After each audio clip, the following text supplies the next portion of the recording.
नमस्कार दोस्तों। किसी ने सच ही कहा है कि सत्ता का नशा सर पर चढ़कर बोलता है।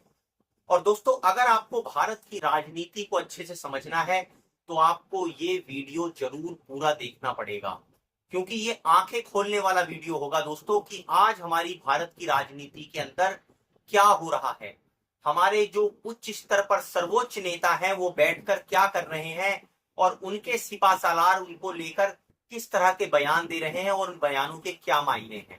दोस्तों, आइए जानने की कोशिश करते हैं हाल ही में आए एक ऐसे बयान के बारे में जिसमें बताया जाता है कि बीजेपी के तेज तर्रार नेता निशिकांत दुबे ने एएनआई को दिए एक अपने पॉडकास्ट में स्पष्ट शब्दों में अपनी बात रखी है और ये कहा है दोस्तों कि मोदी को अब बीजेपी की जरूरत नहीं है। कहने का मतलब आप इसको ऐसे समझ लीजिए कि मोदी का कद अब जो है वो बीजेपी से भी बड़ा हो गया है। उसके साथ साथ मोदी के बिना जो है एक और अहम बात उन्होंने कही कि बीजेपी 150 सीटें भी नहीं जीत पाएगी, बीजेपी की 150 सीटें भी नहीं आएंगी। तो दोस्तों, जब कोई नेता इस तरह की बात कहता है कि एक नेता के बगैर हम इतनी सीटें भी नहीं ला पाएंगे, तो कुछ इस तरह की स्थिति होती है दोस्तों जैसे पुराने समय में राजे महाराजे हुआ करते थे और अपने कई सारे सिपा सालार अपने जो है वो रखा करते थे, जिनको कई बार नवरत्न कहा जाता था, कई बार उनके दरबारी में उनको जो है अलंकृत किया जाता था और वो हर जगह पर हर समय में हर तरह से लोगों को अपने राजा के गुणगान गाया करते थे कि इस राजा से ज्यादा दयालु कोई नहीं है, इस राजा ने जो कार्य की है ऐसा कोई राजा नहीं कर सकता है। और अगर ये राजा नहीं रहेगा तो प्रजा के फिर कष्टों का अंत नहीं होगा, प्रजा के ऊपर जो है वो दुखों का पहाड़ टूट पड़ेगा। कहने का मतलब ये है जब तक ये राजा है तो प्रजा है, इस राजा के जाते ही प्रलय आ जाएगी, दुनिया खत्म हो जाएगी और ऐसा कुछ हो जाएगा दोस्तों। कहने का मतलब ये है इतना डर बिठा दिया जाता था कि लोगों के मानसिक पटल पर उसकी एक छाप बन जाती थी। लोगों को लगने लगता था कि ये राजा तो देवता और भगवान के समतुल्य है, अगर ये नहीं रहेगा तो हमारा अस्तित्व खतरे में आ जाएगा। कुछ इसी तरह की राजनीति आज हमें भारत में भी दिखाई पड़ती है दोस्तों।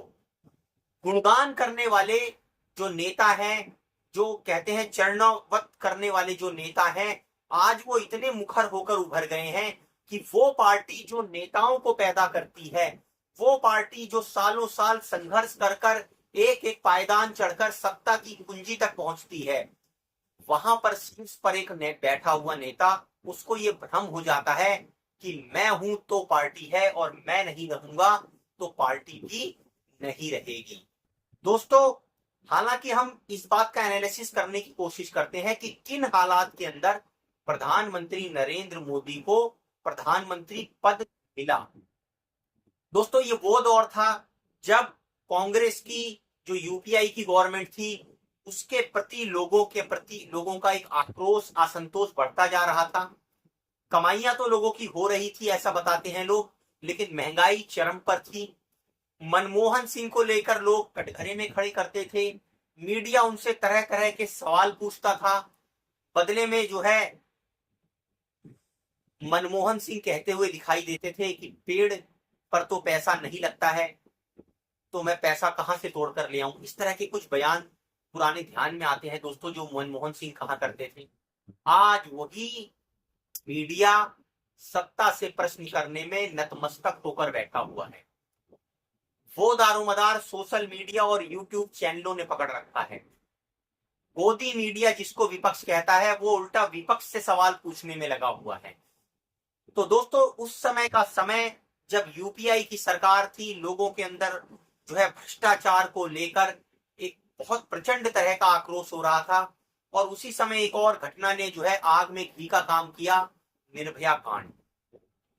सारा देश आंदोलनमय हो रखा था। एक तरफ तो अन्ना हजारे और उनकी फौज थी जो सरकार की नाक में दम किए हुए थी, दूसरी तरफ बाबा रामदेव भी पीछे नहीं थे, वो भी लाल किले पर स्टेज पर अपनी जो है पूरी छलांगे मार रहे थे दोस्तों आंदोलन की।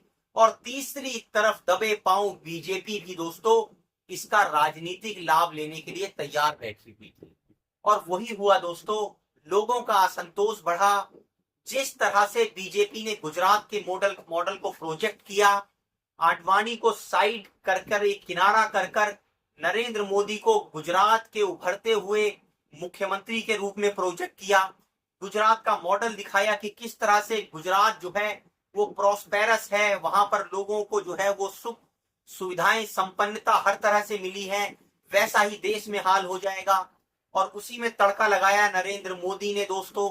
लगातार कांग्रेस की सरकार पर हमलावर रहे, चाहे वो रुपए को लेकर हो, चाहे वो प्रधानमंत्री उस समय के जो थे मनमोहन सिंह, उनकी आर्थिक नीतियों को लेकर हो, चाहे पेट्रोल डीजल के दाम को लेकर हो, चाहे काले धन को लेकर हो, चाहे सिलेंडर के दाम को लेकर हो, तरह तरह के हमने प्रचार उनके सुने। बहुत हुई महंगाई की मार, अब की बार मोदी सरकार। बहुत हुई गैस सिलेंडर की मार, अब की बार मोदी सरकार। काला धन लाएंगे तो 15-15 लाख रुपए हर अकाउंट में जाएंगे।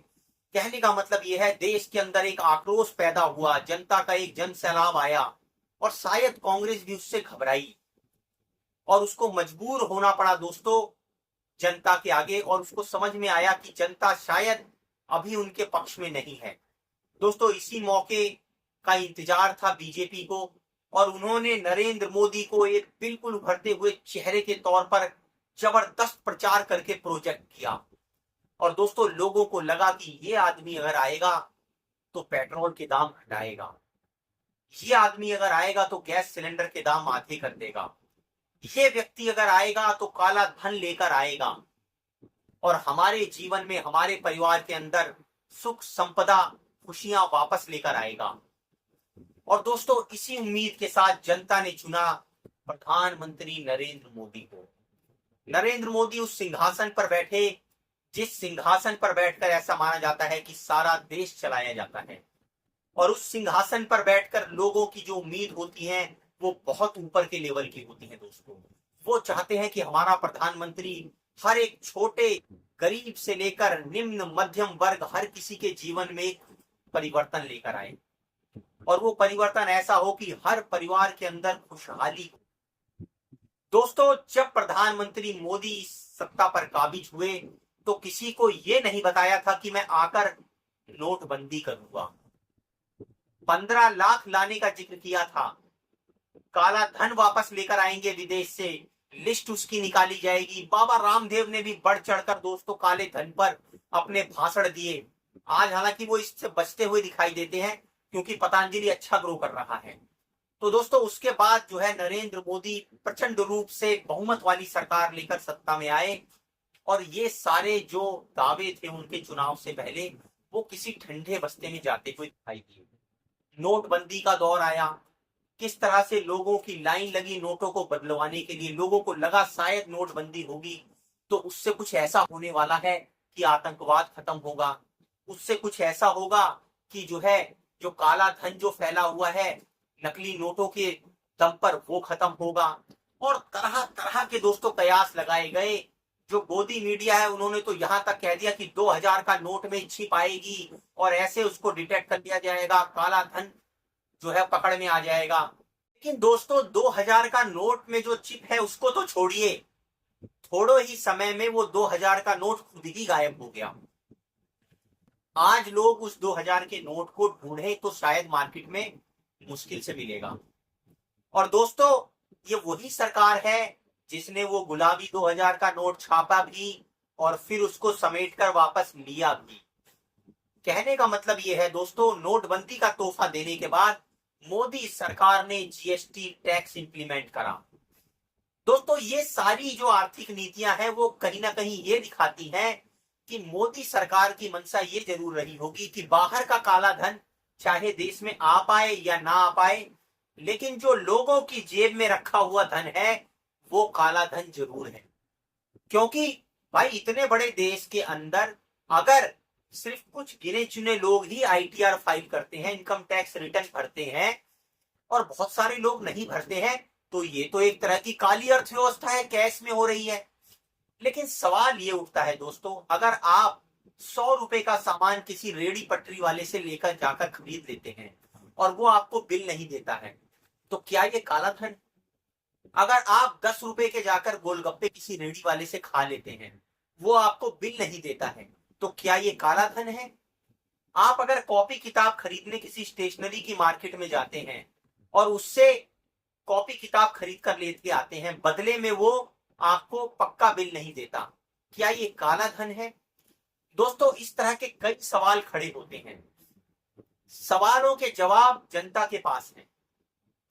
लेकिन दोस्तों, जैसे ही नरेंद्र मोदी सत्ता में फुल बहुमत के साथ काबिज हुए, उन्होंने नोटबंदी और जीएसटी को पूरी निडरता के साथ इंप्लीमेंट किया। उस समय के जो वित्त मंत्री थे, हालांकि उन्होंने शायद नरेंद्र मोदी को इसके संभावित खतरों के बारे में भी बताया होगा कि नोटबंदी से देश में कैसे हालात पैदा हो सकते हैं। एक ऐसी देश की अर्थव्यवस्था जहां पर बहुत बड़ा मार्केट कैश में डील करता हो, थोक में डील करता हो, जहां बहुत बड़े तादाद में जो मजदूर हैं, लेबर हैं, ठेकेदार के पास वो कैश के तनख्वाह पर काम करते हो, जो डेली बेसिस पे काम करते हो, जिन्हें रोज का काम कराया जाता हो, रोज पैसे दिए जाते हो, ऐसे देश में जब नोटबंदी कर कर पैसा बैंकों के पास खींच लिया जाएगा दोस्तों, तो आप समझ सकते हैं जो कैश से पनपा हुआ मार्केट था भारत के अंदर, वो किस हालात में पहुंच गया होगा। मार्केट सिकुड़ा, कैश मार्केट के अंदर कम हुआ। उसी समय नहले पर दहला मारा गया दोस्तों, और यूपीआई पेमेंट को बढ़ावा दिया गया। क्योंकि जब आप कैश में दोस्तों पेमेंट करते हैं तो सरकार का उसके ऊपर नियंत्रण नहीं रहता, लेकिन जब आप यूपीआई से ऑनलाइन ट्रांजैक्शन करते हैं तो सरकार उसको ट्रेस कर सकती है। जैसे हाल फिलहाल में आपने एक घटना सुनी होगी कि एक गोलगप्पे वाले ने 40 लाख का ट्रांजैक्शन कर दिया दोस्तों एक साल के अंदर। तो ये मॉनिटरिंग कैसे हो पाती है? ये आपके ऑनलाइन यूपीआई ट्रांजैक्शन से हो पाती है। सरकार की मंशा ये है ज्यादा से ज्यादा यूपीआई ट्रांजैक्शन हो, ताकि सरकार उनकी मॉनिटरिंग कर पाए कि आप कितना लेन देन कैसे करते हो, आपको टैक्स के कटघरे में खड़ा कर सके। हालांकि ये बात अलग है दोस्तों कि वो जो 40 लाख की ट्रांजैक्शन है उसमें कितना उसको लोगों ने पे करा, कितना उसने माल खरीदने में पे करा, फिर कितने लोग उस रोजगार से जुड़े हुए हैं। उसमें 4-5 लोग जुड़े हैं जो दिन भर बैठकर गोलगप्पे बनाते हैं, उनका पानी बनाते हैं। 2 से 3 लेबर जो है उस रेडी पर गोलगप्पे खिलाने का, कैश लेने का काम करते हैं। और जब आप उसमें नेट प्रॉफिट निकालेंगे तो शायद आपको पता चलेगा कि 4-5 लाख रुपए का नेट प्रॉफिट ही वो सारा खर्चा निकालकर कमा पाते हैं। तो देखने में दोस्तों चीजें बहुत बड़ी दिखाई जाती हैं, लेकिन जब आप उसकी तह में जाते हैं, गहराई में जाते हैं, तो आपको पता चलता है कि वास्तविकता क्या थी। इसीलिए जब कोई सरकार किसी फैसले को इंप्लीमेंट करती है तो दोस्तों आंख बंद कर कर, आंख मूंद कर उनकी नीतियों पर भरोसा ना करें, बल्कि अपने विवेक से उनको गहराई से समझें। दोस्तों, उसके बाद जिस तरह से जीएसटी और नोटबंदी को लेकर लोगों के मन में थोड़ा रोष हुआ, तो हम सभी जानते हैं कि अगला टर्म 2019 का कैसे नरेंद्र मोदी ने जीता। पाकिस्तान से किस तरह से झड़प होती है, किस तरह से पुलवामा में हमारे सैनिक मारे जाते हैं, अभिनंदन को किस तरह से पाकिस्तान से वापस लाया जाता है, पाकिस्तान प्रेशर में आकर अभिनंदन को रिलीज करता है, और सारा देश जो है देशभक्ति में डूब जाता है। सब जय जयकारा करते हैं कि भाई ये तो कमाल हो गया, पाकिस्तान का ऐसे लगता है कि दोबारा 2 टुकड़े कर दिए गए, बांग्लादेश बना दिया गया। दोस्तों, इवेंट मैनेजमेंट में ये सरकार इतनी जबरदस्त है जिसका कोई जवाब नहीं। प्रचार में ये सरकार इतनी जबरदस्त है जिसका कोई जवाब नहीं है। दोस्तों, 2019 का चुनाव देशभक्ति में लड़ा गया और प्रचंड रूप से जीता गया। नरेंद्र मोदी फिर सत्ता में आए। लेकिन दोस्तों, कहते हैं कि परमात्मा की जो लाठी होती है वो जो मार करती है बहुत गहरी होती है। दोस्तों, 2019 में ये सत्ता में आए, परमात्मा को कुछ और मंजूर था। 2020 में कोरोना नामक बीमारी आई और दोस्तों पूरी दुनिया को उसका खामियाजा भुगतना पड़ा। हर घर में, हर परिवार में, हर शहर में, हर गांव में लोगों को घरों में बंद होना पड़ा।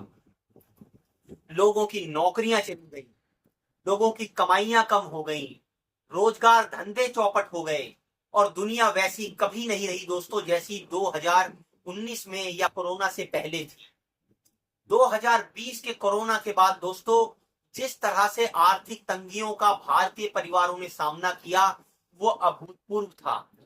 प्रधानमंत्री नरेंद्र मोदी टेलीविजन पर आए और 20 लाख करोड़ का राहत पैकेज दिया गया दोस्तों। 20 लाख करोड़ इतनी लंबी रकम है, इतनी बड़ी रकम है दोस्तों। लोगों को लगा शायद कोरोना के बाद हमारा इससे कोई भला होगा, लेकिन आज आप मुझे इस बात का जवाब दीजिए कि उस 20 लाख करोड़ में से कितना पैसा आपकी पॉकेट में आया, कितना पैसा जनता के पास आया दोस्तों। सिर्फ बड़े पूंजीपति और कॉर्पोरेट को छोड़कर उस 20 लाख करोड़ का फायदा किन आम व्यक्तियों को मिला, कितने गरीबों को मिला, कितने मध्यम वर्ग परिवारों को मिला, कितने निम्न मध्यम वर्ग परिवारों को मिला।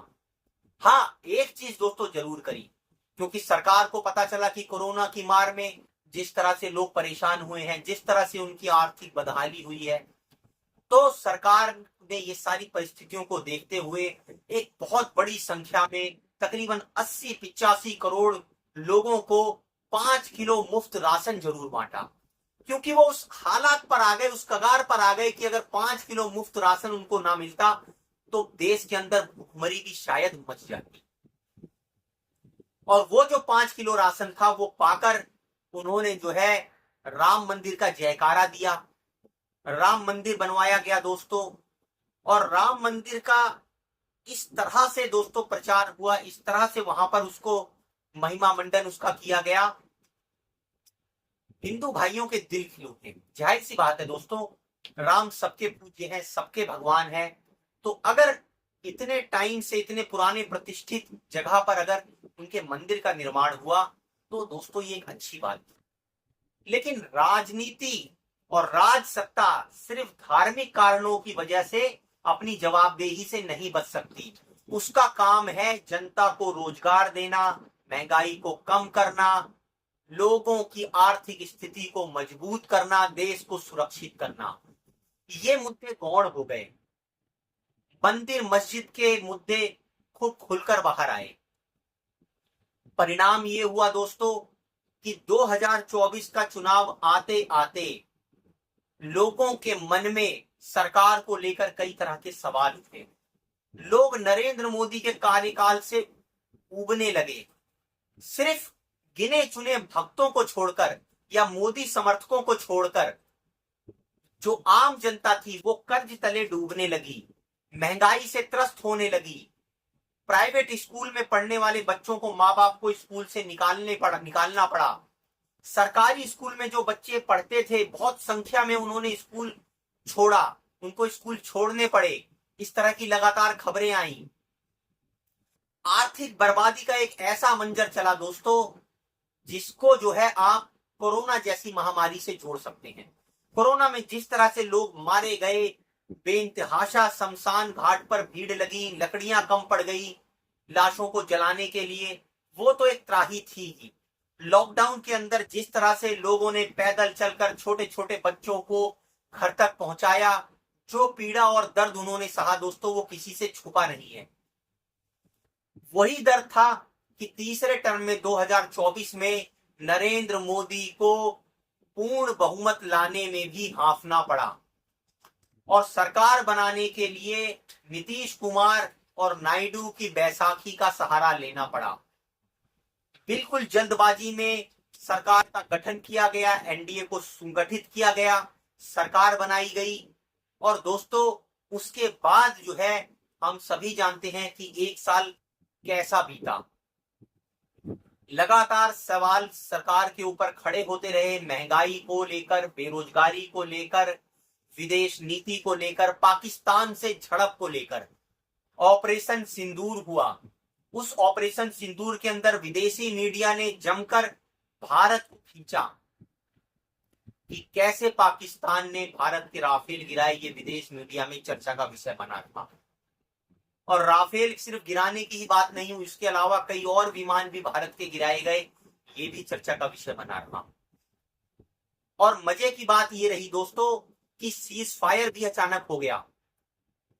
ट्रंप अपनी पीठ थपथपाते हुए दिखाई दिए कि मैंने भारत और पाकिस्तान को जो है वो युद्ध से रोक लिया। व्यापार के नाम पर जो क्रेडिट नरेंद्र मोदी को लेना था पाकिस्तान के खिलाफ युद्ध का, ऑपरेशन सिंदूर का, हमने देखा वो कई बार लगातार मीडिया के अंदर ट्रंप लेते हुए दिखाई दिए, और इतना शायद ही कभी हमने इतिहास में देखा होगा कि किसी बाहर के राष्ट्रपति ने भारत के आंतरिक मामले के अंदर इतनी बातें कही हो कि मैंने दो देशों के बीच में आकर सीज फायर कराया, नहीं तो परमाणु युद्ध तक की नौबत आ गई थी। कहने का मतलब ये है दोस्तों कि जब कोई नेता पार्टी से अपना कद इतना बढ़ा लेता है कि उसको लगता है कि मैं तो स्वयंभू नेता हो गया हूं, और उसके जो आसपास उसके सिपा सालार होते हैं वो अपने नेता को इतनी बड़ी तवज्जो दे देते हैं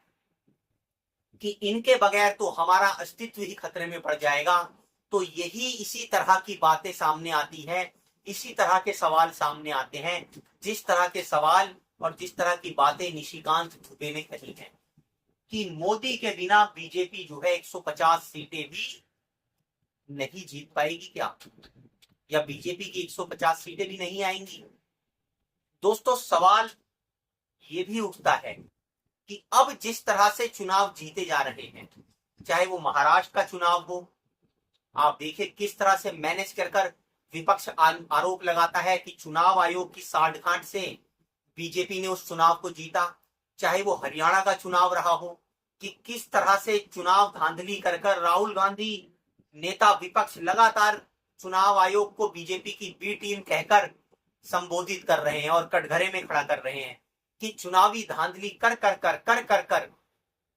राज्यों के चुनाव जीते जा रहे हैं। और अब जो बिहार का चुनाव सर पर आ गया है उसके अंदर भी दोस्तों हालात ये हो गए हैं कि विपक्ष ने पहले ही चुनाव आयोग को कटघरे में खड़ा कर दिया। नतीजा क्या हुआ? चुनाव आयोग को बिहार में एसआईआर प्रोग्राम चलाना पड़ा। अब कहने का मतलब यह है वो रिवीजन कर रहे हैं कि वोटर लिस्ट का, और दूसरी तरफ टांग खींची जा रही है नागरिकता चेक करने की। तो इस हालात पर देश को आज लाकर खड़ा कर दिया है कि अगर चुनाव आयोग नागरिकता चेक करने बैठ जाएगा तो सवाल तो उठेंगे ही कि क्या बीजेपी इतनी घबरा गई है कि अगर मनमर्जी तरीके से वोटों को जोड़ा और घटाया नहीं जाएगा तो वो चुनाव भी नहीं जीत पाएगी। क्या ऐसे ही 150 सीटों को 250 सीटों में बदला जाएगा? क्या ऐसे ही 150 सीटों को 350 सीटों में बदला जाएगा? सवाल ये पैदा होता है। बीजेपी जानती है, आरएसएस जानती है कि पहले आटे में नमक मिलाया जा रहा था और अब नमक में नमक मिलाया जा रहा है। अब जनता के सामने खुलकर बातें आ गई हैं कि आप किस तरह से मैनेज कर चुनाव जीत रहे हैं। आपकी पॉपुलैरिटी वो नहीं रही है जो 2014 में थी, आपकी पॉपुलैरिटी वो नहीं रही है जो 2019 में थी।